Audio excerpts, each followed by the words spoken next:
Hey everyone, Jeremy here, and guys, I'm very interested for the conversation we're going to have today. We have Dr. Alyssa Dweck with us today, and she's helping women to naturally conquer menopause.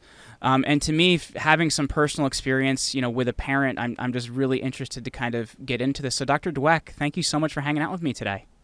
You bet. Thank you so much for having me. This is my bread and butter and what I love to talk about all day long. So let me ask you this. I guess for you, what makes you so passionate about, doing this each and every day? Look, I think this comes from multiple fronts. First of all, I've been a practicing gynecologist for the past 27, 28 years. So this is what I live and breathe and what I really find to be enjoyable and interesting. Second, I'm a woman. I'm traversing these issues myself. So it's really great to learn about new things and to understand what other people are going through on a personal level. And finally, I really like to help women in my practice extinguish their suffering in the best way that I can so that they can, really enjoy the quality of their lives. Well, I guess looking at that then, in the past, there's been a lot of, handling things with medication, with hormones, with a lot of these different things. And I had mentioned to you before we started recording, I had an experience with my mom. She's in her 60s now, but I remember in her 30s and 40s and everything else, she had a lot of hormone issues. So because of that, they had her on birth control to try and handle that. And she had these horrible migraines, and she went into menopause early.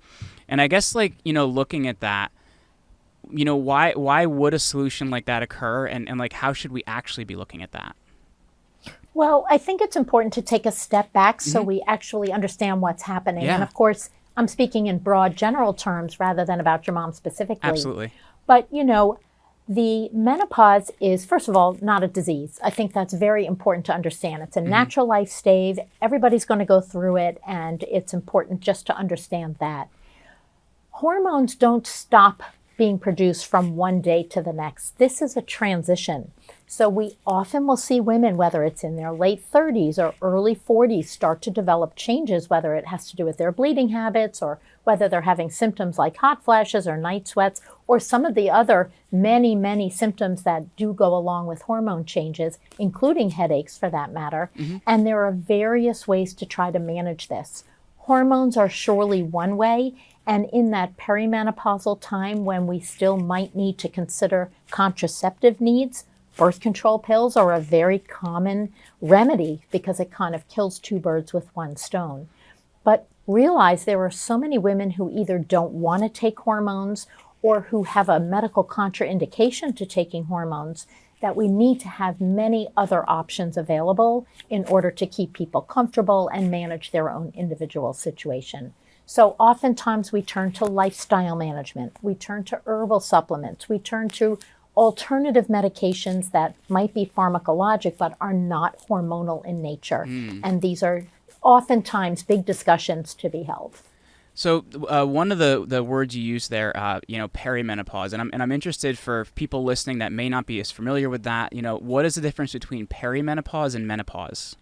Yes, and thanks for asking because there's so much confusion about that.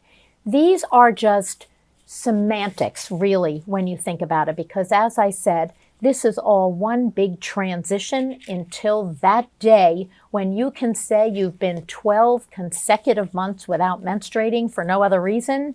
That's when menopause occurs by definition, and it could be anywhere from 4 to 10 years leading up to that, where things are changing, maybe subtly, maybe not so subtly, and this is called the perimenopausal transition. It's those years leading up to 12 months without your period. And what's kind of like a normal age range for that? Because we hear about it being early, we hear about it being late. What's like a normal age range that it should be happening? Well, the average age of menopause is actually 51.4 years in the U.S. So if you count 4 to, let's say, 10 years prior to that, those would be your typical perimenopausal years. Give or take a little. It's not an absolute set in stone time. And I guess looking at that, as women get into their 30s and their 40s, because you're talking about between 4 and 10 years or something like that, what things should they be looking at? What things should they be considering? Because I'm sure this is something you should start thinking about in your late 30s.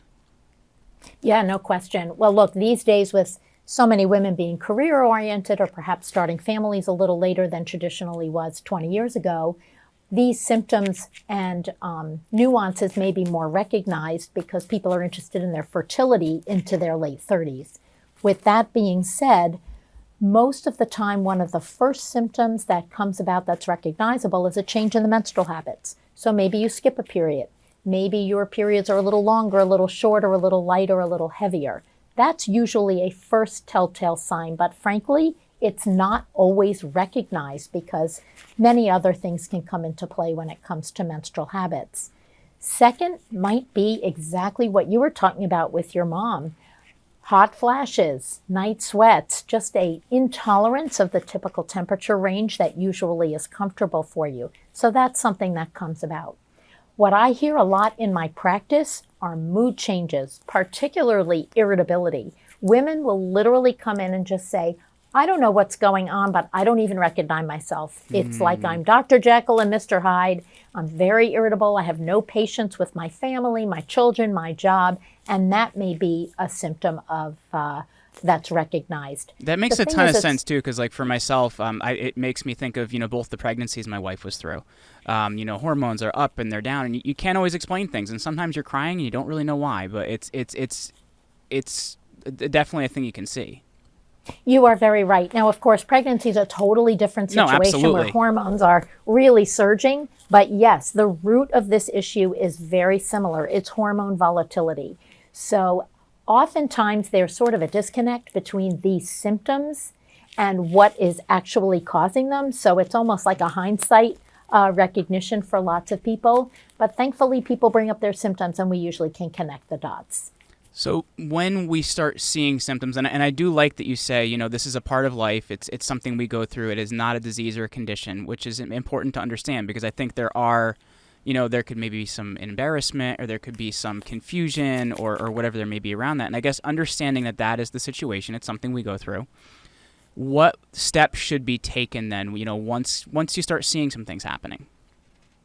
Well, for sure, I think a lot of women get frightened when they don't recognize themselves. So reassurance and, allowing people to understand that this is a typical symptom that lots of other women might be traversing makes people feel better. So normalizing the situation is helpful. Doing testing to rule out other medical conditions that might actually be scarier or require treatment in a different modality, very important. I think that is step number one. Mm-hmm. Once we establish that there's no real medical issue going on, nothing scary, no cancer, which of course everybody is always afraid of whenever they're having bleeding abnormalities, then we can really get into the nitty-gritty of which symptoms are bothersome and whether treatment is really needed. Because the first intervention is oftentimes just lifestyle modification, dietary changes, exercise changes, stress reduction changes, mindfulness practicing. Those things can be very helpful. After that, we have to assess whether bleeding habits need to be addressed, and that can be done medically or surgically. We also need to address hot flashes, night sweats, and that can be done through lifestyle, but also through herbal remedies or through pharmaceutical routes. And then we also need to address issues like vaginal dryness. This is something that comes upon a little bit later, and many people in the perimenopausal and menopausal years do get concerned about. You mentioned the dietary habits, Dr. Dweck. I'm curious. Could we dive into that a little bit more? Like what things should be changed dietary wise? Like what's going to help with that? Well, I guess the two things we really want to manage with diet are not only health, but also hot flashes. So there are certain dietary triggers that are known to bring on hot flashes with a vengeance, particularly at night when it might interrupt sleep. So for example, alcohol. And I'm not saying avoid all alcohol, but it may need to be minimized or moderated in order to prevent hot flashes. Mm-hmm. Alcohol also can disrupt sleep. So if you're having hot flashes at night and drinking alcohol, you really may not have high quality sleep.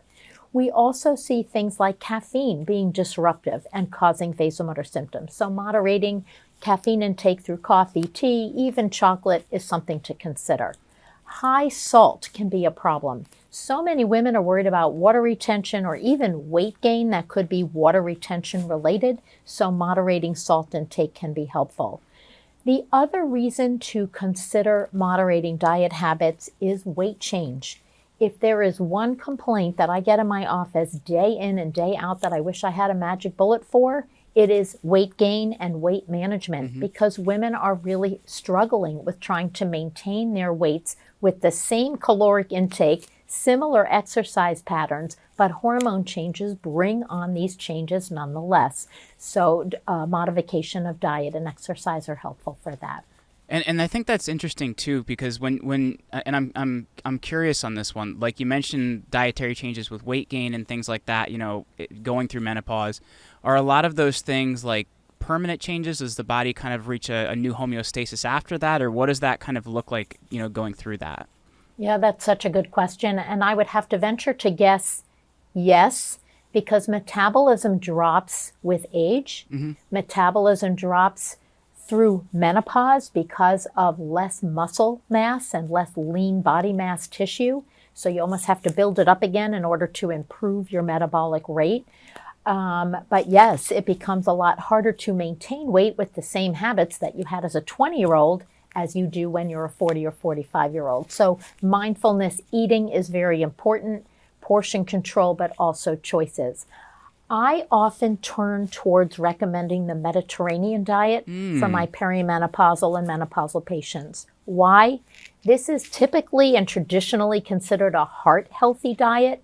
It's low in salt, so naturally keeps blood pressure in range. It's got a lot of lean protein and only good fats, which naturally keeps cholesterol in check and limits risk of other cardiovascular issues. But with that comes low glycemic index. What does that mean? Less, simple and processed carbs that can put on the weight. So it sort of serves dual purpose. It allows for a heart-healthy diet, also good for glycemic control and weight management. Well, I think even, Dr. Perlmutter would be happy about that one, because your brain would thank you on that one as well, as a lot of those high glycemic carbs are not good for brain function either. You are so right. And they also interrupt sleep, which of course then gives you that brain fog and irritability during the day. So it is kind of a vicious cycle. One last comment about diet. Yeah. The other dietary regimen that is kind of all the rage right now for our menopause population is intermittent fasting. And there are studies to suggest that this really could help with this population, to help with weight management. Typically, we recommend the 16-8 regimen, so it's 16 hours out of 24 with really just fluid intake, hydration, caffeinated beverages or whatnot, and then really reserving 8 hours of those 24 for caloric intake and making smart choices there. You know what's interesting, Dr. Dweck, is you mentioned, some of the things that could cause, like more night sweats and more sweating and things like that, being like caffeine and coffee intake and alcohol. And you know what's interesting, and maybe I'm drawing an incorrect conclusion here, but to me it actually reminds me of a lot of the similar things I've had with looking at like adrenal fatigue, right? Like, it's too much coffee, too much alcohol, a lot of these things, and your adrenals don't really thank you for that. Am I correct to kind of look at that similarly, or what do you think? Well, the way I look at adrenal fatigue is, again, something I see day in, day out in practice. These days, everybody is on super overloads of stress. Yep. This means your adrenals are pumping out cortisol 24/7, 365, and that's not healthy. So I think that in and of itself, the stress levels can really lead to adrenal fatigue. Whether alcohol and caffeine also contribute to that, I'm not sure. I'm an expert in that field, so I'm unsure, but surely it can't help other than to moderate those things. Well, so we've talked about diet, and the other thing I wanted to kind of bring us into, and we kind of referenced this a little bit in the beginning, is hormone replacement. And there's also natural versus pharmacological different ways to do this. When we're looking at like hormone replacement, like what sort of a regimen should be considered around that? Yeah, so hormone replacement these days in gynecology world means replacement of estrogen and progesterone. Estrogen is being replaced because in menopause, the ovaries are no longer releasing eggs and therefore no longer producing much estrogen. and so that's diminished. And progesterone is also not released quite a bit because there's no ovulation occurring, so progesterone doesn't get released. The reason both of these are prescribed, or at least recommended as sort of the gold standard by the medical community, is that they replace what the body's no longer making much of, and therefore really help to mitigate hot flashes and night sweats. The main indication for this type of hormone replacement therapy are hot flashes, night sweats, and protection against osteoporosis. For many women, this is the godsend that they are looking for, but you really need to realize that there are risks that may come along with hormone replacement. Number one, there is a risk of uterine cancer when you take estrogen. This is why progesterone is prescribed for those women who have a uterus to mitigate that risk. Number two, there may be an increased risk of breast cancer for people who take estrogen. And there are many nuances that go along with this, but suffice it to say, there are many women who are frightened of this and therefore prefer to avoid estrogen. There are a couple of other situations and scenarios where estrogen is contraindicated. I won't go into all of those. Sure. But it just means that this is not a one-size-fits-all for our menopause population with hot flashes. So we need to have other alternatives. And I have found over the years that natural alternatives are really becoming popular because women are doing their due diligence, doing their homework, and they feel a little safer using natural products that actually have clinical studies behind them to suggest safety and efficacy. So there's many tools in the tool chest. These are just two of them. I know for some of the friends that I've had, that are, perimenopausal and menopausal, like one of the things they did was like a progesterone cream. Is that something that you've seen as well, like using that in that type of a form? I have seen progesterone cream, of course. This is typically over the counter or compounded by a specialty pharmacy for people. I don't feel that it has good efficacy information behind it in really, really solving the hot flash issue that's going on for so many women. With that said, there's always a high placebo effect for certain products, and perhaps some women are feeling relief in addition to a placebo effect. But this is not really one of the mainstay treatments for hot flashes. Very cool. Well, Dr. Dweck, I've learned a ton from you today. I've really enjoyed our conversation. For people listening, you have a role as the Chief Medical Officer at Bonafide Health. For people listening, how can they connect with you? How can they find out more about the company and how you can help? Thank you so much. So Bonafide Health puts out multiple natural supplements in order to help menopausal women navigate this natural stage of life. They have supplements that are available for hot flashes, for mood irritability and PMS, for vaginal health and a healthy biome, for vaginal dryness, for sexual health. So I really encourage women to navigate the website, hellobonafide.com, in order to gain more information. You'll see my bio on there as well, and really wonderful website with lots of blogs and other educational materials.